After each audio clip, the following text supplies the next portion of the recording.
Welcome to the demonstration of how to use a sales coaching map with a seasoned high performer. To follow along in this demonstration, listen to my voice and watch where I am on the page by following the cursor or the blue rectangles as they appear. Let's say your high performer is having trouble with preparation with dealing with objections.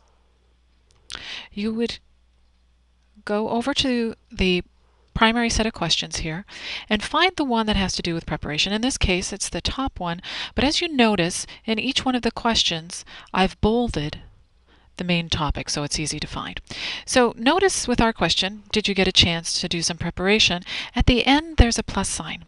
When you click on the plus sign, up will open the next set of either responses or questions. In this case, let's say that our rep decided to say yes, and the system works in such a way that you go to the top of each branch as it appears and ask the question. Let's say in this case, what kind of preparation did you do? And then let your rep respond. And then you would ask the next question and let them respond, etc. And continue and let the conversation develop that way. And as you move along, the questions become more and more detailed. So you go from very general questions to more specific ones to get into the nitty-gritty of the conversation. And you will notice some of the questions have a plus sign beside it. What that means is that there's more questions below this as well. So you would click on the plus sign.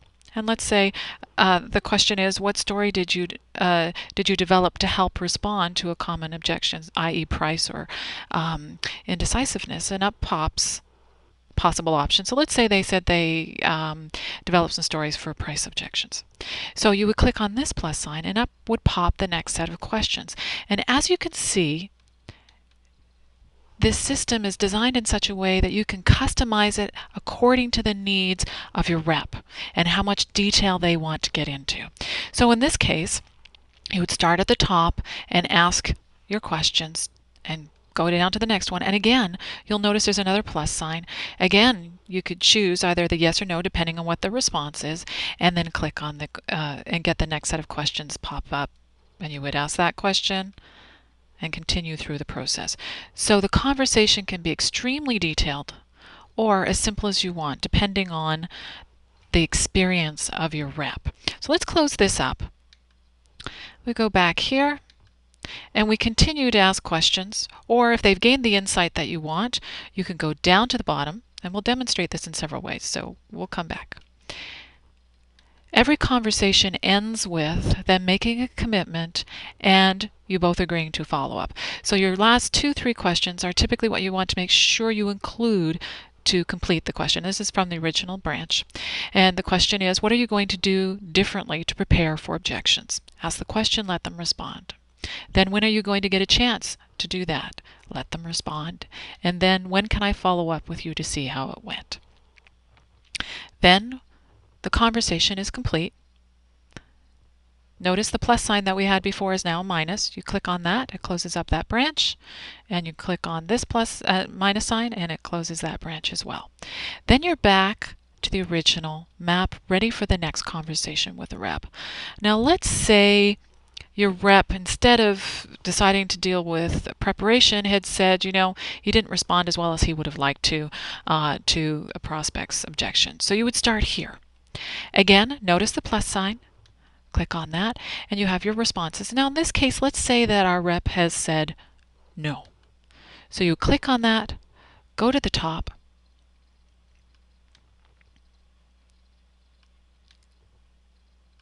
notice there's a lot of questions for you to use as many of them or as few of them as you would like until they gain an insight to help them improve. How come? What happened? And notice those are very general and you get more specific as you go. And you would let them ask the question, let them respond, ask the question, let them respond, and move through the questions as it goes. Now, as you go through, you will notice that in some places, again, there are plus signs. So you click on those, you would click on the response, and you'd have your next set of questions. Close the branch, back to the original. We're going to keep on moving down so you can just see how rich and detailed you can get in a conversation. And notice as we go down, there's some more. So for example, in a response, what supporting material could you use to make your response more believable? And notice down here, another one is what supporting material could you use to make your response more understandable? Typically those are the two things that they need to focus in on, is that their clients either believe or understand, depending on what the topic is. So in this case, let's say believable, here are some options of what they could use. And again, let's say in this case, you ask the question, what supporting material could you use to make your response more believable? And they said facts and figures. Okay, then you would open this up, and up would pop a set of questions for you to have a very detailed conversation. Start at the top, and you would then ask the question, let them respond, and then move down. Ask the question, let them respond, move down, until they gain the insight in order to help them do better. And just for you to see how detailed, we'll close this one. We'll go down to this other one so you can see what's underneath here. What supporting material could you use to make your response more understandable? Stories, explanations, descriptions, examples. So let's say, well, let's go to stories, since stories are something that are very important in sales. We'll open it up, go to the top. Remember, we're starting general and we get more specific. What stories could you share? Here are some options of stories that he could share.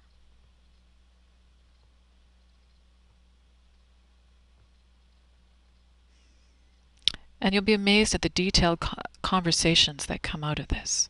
And it will also trigger other ideas for them. Close this, ask your next question, let them respond, ask your next question, let them respond, until they gain the insight that they need in order to do better. Close this branch, close this branch, and then again you make sure you go down to the bottom of the branch, and here you have your questions that have to do with them making a commitment and you being able to follow up with them. So here's the question. If you were in this situation again, what might you do differently? And finally, how about next time you deal with an objection, we do a debrief to see how well it went and plan what you can do next time. You go back up to where that minus sign is. Since your conversation is over, you close this branch, and you're back to your original primary questions. So the map is ready for your next use. And that ends your demonstration of how to use the sales coaching map with a seasoned high performer. Thank you.